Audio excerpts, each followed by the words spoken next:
হাসপাতালটা চালু হলে ফরিদপুরের লোকজন উপকৃত হবে, মাগুরা জেলার লোকজন উপকৃত হবে এবং নড়াইল সহ এতটা অঞ্চলের সমস্ত লোকজন উপকৃত হবে। হাসপাতালটা দীর্ঘদিন ধরে এই অবস্থায় পড়ে আছে, অর্থাৎ আমরা চাই হাসপাতালটা দ্রুত চালু হোক। এখানকার অনেক লোকজন অনেক কষ্ট পাচ্ছে, চিকিৎসার অনেক অসুবিধা হচ্ছে। হাসপাতালটা দ্রুত চালু হলে এলাকার লোকজন সহ আশেপাশের 2 জেলার লোকজন উপকৃত হবে। অর্থাৎ হাসপাতালটা দ্রুত আমরা কার্যক্রম চালুক, এটাই আমরা চাই স্থানীয় লোক। এবং দেখেন, আমরা যদি নড়াইলটা ফোন করি অ্যাম্বুলেন্সের জন্য, আসতে 2 ঘন্টা সময় লেগে যায়। অর্থাৎ এত সময় আমার মা বোনের যদি কোনো ওই বাচ্চার ব্যথা ওঠে, তাহলে যাচ্ছে নড়াইল বন্ধু যাইতে যাইতে আমার ওই মা বোন হারিয়ে যাচ্ছে। অর্থাৎ এভাবে আমাদের আর কতগুলো প্রাণ যাবে। তা আমরা সরকারের কাছে আকুল আবেদন করব, অতি দ্রুত আমাদের এই হাসপাতালটা চালু করার জন্য, চালু করে যাতে আমাদের শিশু আছে, অনেক রোগী আছে, অনেক বৃদ্ধ রোগী আছে, তারাও যাতে এখানে এসে সেবা পায়। আমাদের পয়সাটা বড় না, মেন হচ্ছে সেবাটাই মেন। তা আমরা আকুল আবেদন করব সরকারের কাছে, এখানে ভালো ডাক্তার দিয়ে আমাদের জন্য ট্রিটমেন্টের সুযোগ সুবিধাটা দেয় এবং আমাদের মা বোনের যাতে আর এত প্রাণ না যায়। আমাদের সরকারের কাছে এটুক আবেদন আমরা করতেছি।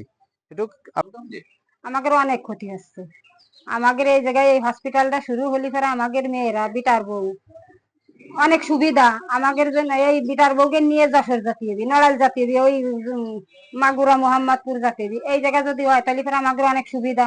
রাত অন্ধকারে সকাল ভোরে সবসময় সুযোগ সুবিধা এই জায়গা। তো এইটা আপনারা করতেছেন না কেন? এইটা তো আপনারা দূরত্ব করবেন। কিন্তু এখানে ঠিকাদারি যে প্রতিষ্ঠান, এরা কিছুটা কাজ করে আর বাদ বাকি এই অবস্থায় রেখে দেয়। এর জন্য দায়ী হচ্ছে আপনার সরকারি কর্মকর্তা এবং ঠিকাদারি প্রতিষ্ঠান। আর এটা হচ্ছে আমাদের লাহুরিয়ার বা আশপাশে যারা এই মা ও শিশু যখন অসুস্থ হয়, এরা হচ্ছে আপনার 30 থেকে 40 কিলো দূরে যাওয়ার জন্য অনেক সময় ভোগান্তির কবলে পড়ে, যার কারণে এখানে আমাদের এটা বাস্তবায়ন করা জরুরি। এই জন্য আমি চাই এলাকার মানুষ হিসাবে যে এটা যেন দ্রুত বাস্তবায়ন করে। হসপিটালটা 20 সালে হয়েছে, কাজ শুরু হয়েছে, কিন্তু এখনো পর্যন্ত এর কোনো তৎপরতা নেই। এটা যত তাড়াতাড়ি সম্ভব, যাতে কর্তৃপক্ষের কাছে এটুকু দাবি যত তাড়াতাড়ি সম্ভব এটা যাতে হয় তাড়াতাড়ি। এবং এখানে খুব বড় একটা গ্রাম, এখানে মা শিশুর জন্য তাদের খুব কষ্ট করতে হয়, তাদের দূরে যেতে হয় ট্রিটমেন্টের জন্য।